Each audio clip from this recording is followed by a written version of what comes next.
Hey there, and welcome to Pumble, the best business messaging app for bringing your team's combos and collabs together.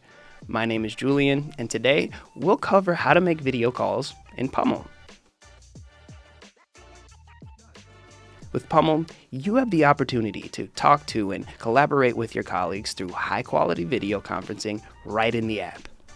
In this tutorial, we'll cover video conferencing for meetings within the team and external partners for super successful team collaboration, where you can send both messages and files and also have video conferencing right at your convenience. You can invite a colleague, a group, or an outside guest to a video conference from a channel, a meeting link, or from a Google Calendar invitation, and much more. You have options built in the desktop app, the web browser, and the mobile app, so you don't need to switch between software when you want to call someone. So, let's dive into a more comprehensive look at video conferencing in Pumble. To host a meeting, all you need to do is press the Meeting button placed inside the Create New menu. You have three options to start a call from. You can host and start a meeting from a channel, you can join a meeting via invite, or you can schedule a meeting on a calendar. If you need to have a quick call with an entire team, you have the option to start a video call in the whole channel. In the top right corner of the channel, select the video call icon, and you'll be prompted to call channel in the pop-up menu.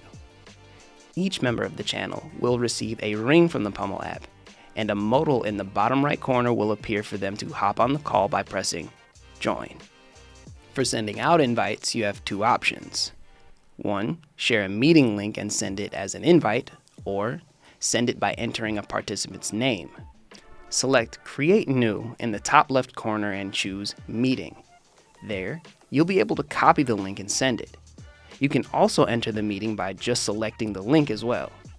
When you've gotten your list of people, click Start Meeting. You can also send out invitations on mobile by selecting the three dots menu where you can choose Invite People, and you can choose your participants there. Select Invite to Join, and your invitations will be sent. If during a meeting you want to or need to add more people, you have that option as well. Go to the Everyone icon at the bottom right of your window where all your participants will be listed, and at the bottom select Add People.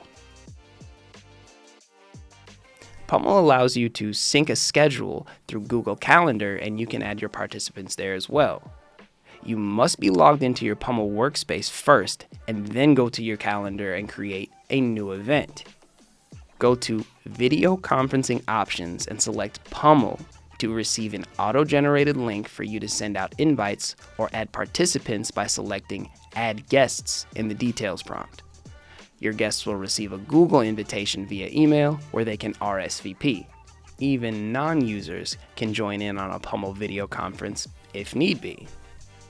You can do this by sending a meeting link where guests will be asked to enter their name and request access during the call. As the host, you receive a notification when someone is requesting access and have the option to accept or deny. Once the guest has entered, they'll have access to all options and features as Pumble users have. Now, let's say you need to fine-tune some things before you hop on a call. You can change your settings by going to the cog icon below the screen. You'll have the option to change the video, audio, and background settings if need be, along with a few other things you can change for a better conference experience. Once you've configured your settings, click the X icon and start your meeting. During your meeting, you have a couple of different items you can use displayed at the bottom of your window. The mute and disable microphone. This is useful for when you have lots of people in your meeting and you want to cancel out noise while someone's talking. Disable video is for when you need to turn your camera off if you don't want to or need to show your face. It won't end the meeting, nor will you be booted. Just switch it on and off with no issues. The blurred background is for when you want to add a blurred effect for privacy or aesthetic to your background during a meeting. One really nifty feature we've added is the raise hand icon. If someone is speaking and you have a question or a comment and you don't want to interrupt, you can select the raise hand icon to let them know.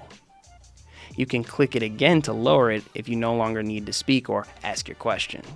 The Share Screen feature is a great tool you have available for when you need to show something important on your computer. Select the Share Screen icon and you'll be prompted to select which view you want to share. After you finish sharing, select the Share Screen icon again to close it out. Now let's say you have a very important meeting coming up with lots of information to cover and you don't want to miss or forget anything. Not to worry, we've got you covered with the Record Meeting feature. Select the More Options icon next to Share Screen. There, you'll see a menu with a list of different options, and at the top, select Record Meeting. This feature is available for everyone in the meeting, and people other than hosts can record if they need to. Going back to the More Options menu, you can also change the layout of the conference. This includes changing the number of visible participants, full screen the meeting for less distraction, or hide and show self view. For changing the layout, a pop-up will show a slider where you can choose how many screens you want to show. The full screen is for putting focus on just the meeting, and you can exit out by pressing the Escape key. Show and hide self view is fairly self-explanatory. However, keep in mind that hiding yourself will not hide your face from others. To do that, just disable your camera. Another great feature at your disposal is sending in-chat messages. Great for sending links or sharing comments or reactions with colleagues during your meeting. Select the chat icon at the bottom right of the window and a chat box will appear. There, you'll be able to send messages to everyone in the call.